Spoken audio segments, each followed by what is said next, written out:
ગુજરાત માધ્યમિક અને ઉચ્ચતર માધ્યમિક શિક્ષણ બોર્ડની પરીક્ષાને ધ્યાનમાં રાખી શહેર પોલીસ તંત્ર સજ્જ બન્યું છે। પરીક્ષા દરમિયાન વિદ્યાર્થીઓને ખલેલ પહોંચાડે તે રીતે ઊંચા અવાજે ડીજે વગાડવામાં આવશે તો કડક કાર્યવાહી કરવામાં આવશે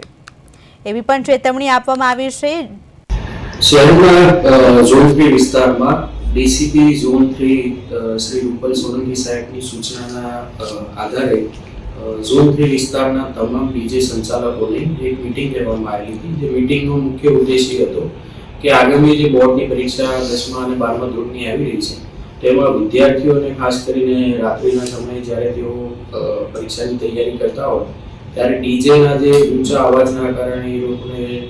વાંચનમાં વિક્ષેપ ના પડે એ અનુસંધાને ઝોન 3 વિસ્તારના તમામ 4 પોલીસ સ્ટેશનોમાં ડીજે સંચાલકોની મીટિંગ લેવામાં આવી હતી। જે મીટિંગમાં આ તમામ ડીજે સંચાલકોને આ બાબતે પહેલા તો એમને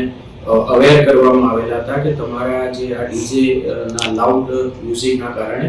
આ રીતે અસંખ્ય બાળકો જે પોતાની ભાવિ કારકિર્દી બનાવવા માટે અત્યારે બોર્ડની પરીક્ષાની તૈયારીઓ કરતા હોય છે તો આવા ઊંચા અવાજના કારણે એ લોકોની તૈયારીમાં વિક્ષેપ પડી રહી છે।